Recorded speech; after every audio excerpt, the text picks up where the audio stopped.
नमस्कार। प्रस्तुत है आज का चिंतन।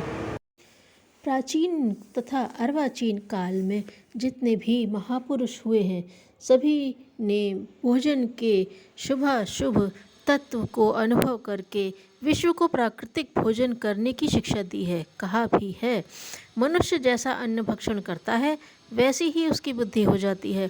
मनुष्य का शरीर तो सामान्य है और उसकी क्षमता भी सीमित है। वह ज्ञानेंद्रियों और कर्मेंद्रियों के सहारे जो कुछ बन पड़ता है वही करता है। कर्मेंद्रियां हाथ पैर आदि क्रियारत रहती है और ज्ञानेंद्रियों के माध्यम से जो समीपवर्ती है वह देखा सुना सूंघा चखा जाता है। उस आधार पर जानकारियाँ बढ़ती हैं और बुद्धिमत्ता का विकास होता है। शरीर के ये दो ज्ञान और कर्म पक्ष हैं। शेष संचालन तंत्र है, जो रेलगाड़ी में कोयला पानी जलाकर भाप बनाने की शक्ति चमड़े के आवरण में ढके हुए अपना अपना काम करते हैं। मोटी दृष्टि से शरीर यही है। इसको दुर्बलता और रुग्णता से बचाना पड़ता है, तभी वह अपना भीतरी और बाहरी काम ठीक प्रकार से कर सकता है। साधना विज्ञान का प्रथम पक्ष यहीं से आरंभ होता है कि शरीर को निरोग और सक्षम रखा जाए। इस निमित्त शारीरिक और मानसिक संयम की आवश्यकता पड़ती है। यदि उपेक्षा बरती जाए तो कष्ट पीड़ित शरीर अपने आप तक में को स्थिर नहीं रख पाता। फिर उसमें योगाभ्यास जैसे उच्च प्रयोजनों की साधना कैसे संभव है। व्यक्तित्व की सक्षमता और प्रखरता के लिए स्वास्थ्य संपादन सर्वप्रथम आवश्यक है। उसकी उपेक्षा करके योगाभ्यास करने वालों को सफलता नहीं मिलती। न उनका मन योग में एकाग्र हो पाता है और न शरीर में तप साधना करने के लिए उपयुक्त साहस और संकल्प बल ही संचित हो पाता है। ऐसी दशा में साधना परक सफलता कैसे मिले। साधनाओं में इंद्रिय सबसे प्रमुख है। इंद्रिय साधना में भी दो की प्रधानता है, एक जिह्वा और दूसरी जननेंद्रिय। यही दो ऐसी हैं जो स्वास्थ्य पर दोहरी कुल्हाड़ी चलाती हैं। यदि इन दो पर अंकुश रखा जा सके तो समझना चाहिए कि आधी मंजिल पूरी हो गई, नींव गहरी और मजबूत जम गई। अब इस पर भवन उठाने का कार्य धीरे धीरे होता रहे तो कोई भी हर्ज नहीं। नींव का कच्चा रहना ही वह जोखिम है जिसके कारण भव्य और बहुमूल्य भवन भी गहरा कर नीचे गिर सकता है। जिह्वा पर काबू करने के लिए सर्वप्रथम मनोबल उसी से जूझने की प्रक्रिया द्वारा परिपक्व करना पड़ता है। जब से दूध छोड़ा अन्नप्राशन आरंभ किया जाता है, तभी से जिह्वा को दुर्वसनी बनाने की आदत डाली गई है। तरह तरह के जायकों का नशेबाजी जैसा चस्का लग गया है। नमक शक्कर मसाले और चिकनाई आदि का मिश्रण हमारे भोजन में होता है। तीज त्योहारों पर और मेहमानों के लिए बड़ी अगड़म बगड़म बनता है तो बच्चों को भी वही खाना पड़ता है और आदत पड़ जाती है जो छुड़ाए नहीं छूटती। फिर मनाही की बात की जाए तो यही एक उत्तर दिया जाता है, यह वस्तुएं तो स्वास्थ्य के लिए आवश्यक हैं। इनका तो संतुलित भोजन के नाम पर डॉक्टर भी समर्थन करते हैं। फिर इन्हें छोड़कर क्यों मन मारा जाए और क्यों स्वजनों का आग्रह टाला जाए। स्वाद के नाम पर अभक्ष्य खाना खाया जाता है और वह भी जायके में पेट में अधिक मात्रा में पहुंच जाता है। पाचक रस इतने स्रावित नहीं होते, फलतः यह पेट में पड़ा सड़ने लगता है और विजातीय द्रव्य से अनेक प्रकार की बीमारियां पैदा होती हैं। उपचार यहीं से होना चाहिए और भोजन को सात्विक बनाया जाना चाहिए। आध्यात्मिक साधनाओं में सबसे अधिक प्रचलित व्रत उपवास हैं। एकादशी, रविवार, गुरुवार, पर्व त्योहार, देवताओं की जन्म जयंती आदि में उपवास का विधान है। कन्यादान के दिन माता पिता को उपवास रखना पड़ता है। इसका तात्पर्य आध्यात्मिक उद्देश्यों की पूर्ति के अतिरिक्त यह भी है कि पेट को बीच बीच में छुट्टी देते रहा जाए। इससे अपच को घटाने में सहायता मिलती है। व्रत के दिन जल पर रहा जाए। यदि काम न चले तो दूध छाछ रस फल आदि लिए जा सकते हैं। गांधी जी ने अपनी सत्य महान व्रत पुस्तक में अस्वाद को प्रथम व्रत बताया है और कहा है कि यदि स्वादों पर विजय प्राप्त कर ली जाए तो अन्य इंद्रियों का संयम सरल हो जाता है।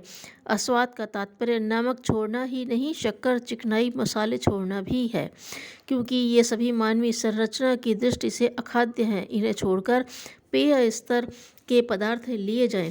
हमारे दैनिक आहार में से हानिकारक स्वाद का विसर्जन ही कर दिया जाए। सस्ते फलों और शाकों में आम, अमरूद, बेर, शहतूत, जामुन, खरबूज, तरबूज, ककड़ी, टमाटर, गाजर आदि को बिना उबाले ही खाया जा सकता है। कंदों, तोरई, लौकी को उबालकर खाया जा सकता है। दूध, दही की चिकनाई सुपाच्य होती है। हमें भूख से कम ही पदार्थ खाने चाहिए। जो खाया गया है वह किस प्रकार कमाया गया है यह भी ध्यान देने योग्य है। बेईमानी, बदमाशी, हरामखोरी, चोरी, ठगी आदि के आधार पर जो कमाया गया है वह भी कुधान्य है। आहार को हल्का सुपाच्य ही नहीं होना चाहिए वरन उसका उपार्जन भी नीतिपूर्वक किया हुआ होना चाहिए। अध्यात्म ग्रंथों में अन्न को ब्रह्म कहा गया है। शास्त्रकार इसी को प्राण कहते हैं।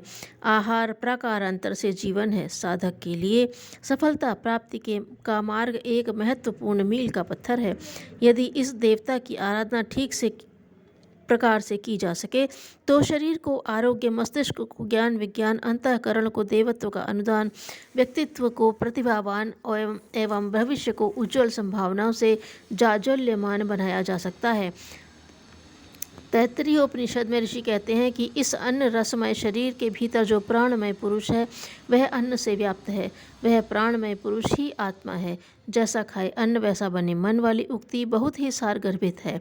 मन को सात्विक बनाना आत्मोत्कर्ष की दृष्टि से नितांत आवश्यक है। उसके लिए आहार शुद्धि को प्रथम चरण माना गया है। तमोगुणी उत्तेजित करने वाला अनीति उपार्जित कुसंस्कारियों द्वारा पकाया गया परोसा गया भोजन न केवल मनोविकार उत्पन्न करता है वरन रक्त को अशुद्ध, पाचन को विकृत एवं स्वास्थ्य संकट भी उत्पन्न करता है। पिप्लाद ऋषि पीपल वृक्ष के फल मात्र खाकर अपना निर्वाह करते थे। गणाद ऋषि जंगली धान्य समेटकर उससे अपनी क्षुधा शांत करते थे। कृष्णा रुक्मणी का जंगल बेर खाकर तथा पार्वती का सूखे पत्ते खाकर तप करना प्रसिद्ध है। साधनाओं में मन का सात्विक होना अतीव आवश्यक है। सात्विकता का ध्यान न देने पर भीष्म पितामह जैसी स्थिति होती है। वे शरशैया पर लेटे युधिष्ठिर को उपदेश दे रहे थे कि अचानक द्रौपदी हंस पड़ी। वे बोले बेटी इतनी शीलवती है फिर असमय क्यों बड़ों के सामने हंसी। द्रौपदी ने कहा पितामह अपराध क्षमा करें। जब मेरे वस्त्र खींचे जा रहे थे और दुर्योधन की राज्यसभा में आप विराजमान थे तब आपका यह ब्रह्म ज्ञान कहाँ चला गया था। बेटी तेरा सोचना ठीक है। भीष्म पितामह ने गुत्थी हल करते हुए कहा उस समय मैं दुर्योधन का अन्याय पूर्वक अर्जित कुधान्य खा रहा था तो मेरी बुद्धि भी अशुद्ध थी, वह मन भी कुसंस्कार युक्त था। इसी कारण मैं अन्याय के विरुद्ध बोल न सका। कितना मार्मिक प्रेरणाप्रद प्रसंग है यह जो प्रत्यक्षतः अन्न और चिंतन का पारस्परिक संबंध बताता है। सतोगुणी आहार सद्बुद्धि उत्पन्न करता है और तमोगुणी दुर्बुद्धि उपजाता है। अन्न के स्थूल रूप का ही नहीं उसकी सूक्ष्म स्थिति को भी ध्यान में रखना चाहिए। तभी हमारे शरीर और मन का समुचित पोषण हो सकता है। आहार में अभक्ष त्याग कर देने से चित्त शुद्ध हो जाता है। आहार की शुद्धि से चित्त की शुद्धि स्वयमेव हो जाती है। जब चित्त शुद्ध हो जाता है तो क्रम से ज्ञान होता चला जाता है और अज्ञान की ग्रंथियां नष्ट हो जाती हैं। अतः अन्न साधना अध्यात्म साधना का महत्वपूर्ण अंग है। धन्यवाद।